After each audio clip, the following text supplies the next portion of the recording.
I'm at the Timber Cove Resort on the Sonoma coast. Let's go do a tour.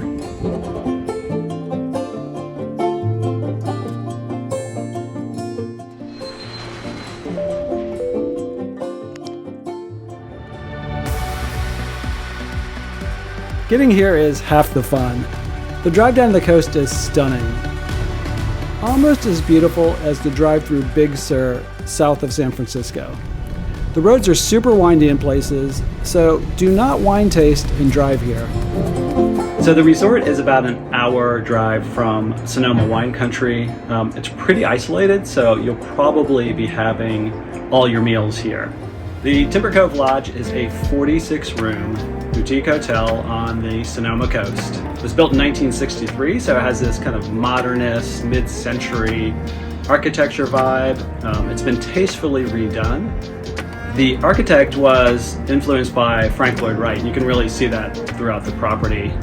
And apparently he was friends with Ansel Adams, who used to come here and photograph and get inspiration.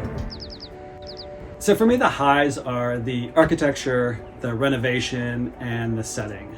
So let's talk about the architecture for a second. It's incredible. It's kind of 1960s, mid-century California modern coast. It's inspiring, it's beautiful. And same goes for the update. It was renovated pretty recently, and I think the new owners did a really great job tastefully updating it without kind of ruining the original character. And then there's the setting. I mean, look at this. It's beautiful. As pretty as what I've seen like at Big Sur and some other coastal parts of California. All right, let's talk about the grounds and the setting. The grounds are dominated by this 90-foot sculpture known as the Expanding Universe, and it was done by a fellow named Benjamino Bufano. And here's some trivia for you. Bufano was a pacifist, and after the US entered World War I, he cut off his trigger finger and mailed it to President Woodrow Wilson as a protest. So there's that. Besides the statue, there are a lot of walking trails around the property, and hiking on or off the property would be my go-to activity in the area. Come on, does it really get much prettier than this? My favorite thing about this place is the mid-century Cali Coast architecture. You can see Wright's influence in this low stone wall outside and this stone wall in the restaurant. I also love how they use these beautiful timbers throughout the building and how they've built around this stone outcrop. They've also incorporated some interesting lighting into the building. But it's the entry, I think, that's most exciting. You'd never know that I spent a year studying architecture because I can't articulate why this moves me. But it does. It's another really good example of the cool architecture and the really thoughtful landscape design that's gone along with this. Okay, let's check out the room. I like the mid-century retro vibe they've got going here. You know, I like the idea of the fireplace in the room, but this one doesn't really work for me. So I think the bathtub is a really nice feature. You know, I guess if you had the fireplace on and the bathtub on and the windows open, it'd be pretty nice. I'd say they've done a pretty nice job with the bathroom, nice fixtures, kind of understated. The most beautiful bathroom ever, but nicely done.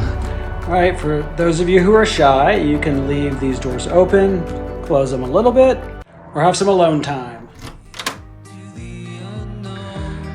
Okay, I switched rooms, which I don't usually do, but I wanted this view. As nice as the other room was, I was like, this is the money shot. This is what I wanted. I'm glad I did. Smaller room, better view. So beautiful. Small bathroom, but yeah, tastefully done, I'd say. I like the way they've displayed the soap and shampoo and little built-in bench here. I'm gonna hang out in the shower for a while. Got tea and coffee in this closet and a fridge down here. The fridge just has 2 bottles of water. Nice old-time record player here too, and we've got Caddyshack. Definitely a party later on. This is the back door, and the other side is the Pacific Ocean. Definitely have more space to sit outside in a downstairs room, so those are probably better. And you're not gonna have any kind of lesser view because you're downstairs. It's a completely unobstructed, beautiful view of the Pacific.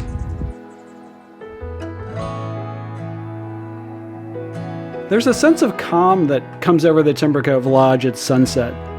Everyone comes out, sitting on their balconies or around the fire pit or taking pictures by the ocean, almost in reverence or honoring the setting. How's that for cheeseball? The lobby, restaurant, and bar are all kind of one thing. The bar's in the lobby, which makes getting drunk convenient, and the restaurant is 3 steps down from the bar. Anyway, this is another place where I think the architecture soars. I also like these built-ins. And I like how the bar transitions into the restaurant and that you can peek through the bar towards the sunset and the coast. There's also an outdoor heated dining venue right off the lobby on the non-ocean side, and a fire pit there too.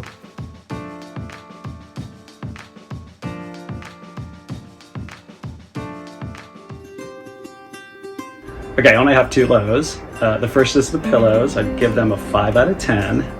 And then the room is just a little bit beat up, scuff marks and things like that. The update could use a little bit of an update.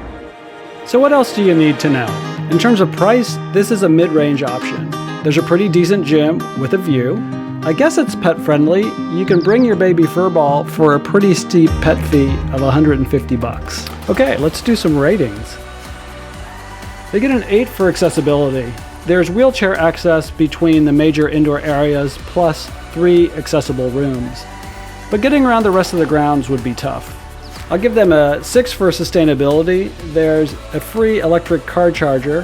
Thanks, I charged up. But they get dinged for the use of natural gas and all the fireplaces and fire pits. But not as egregious as many other resorts. They get a 2 for Wi-Fi speed, not even 3 Mbps. I guess that's life in a remote area. Time for Starlink. They get a 9 for being kid-friendly.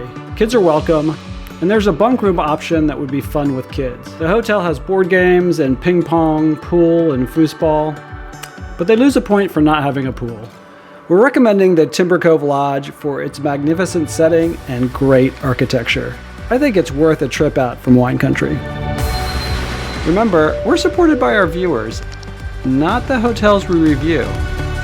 So help us out by smashing that like button and please subscribe.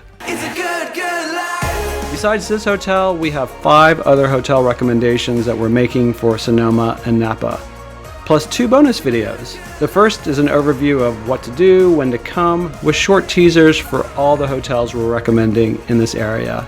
And we've also put together a video of the region's most architectural wineries.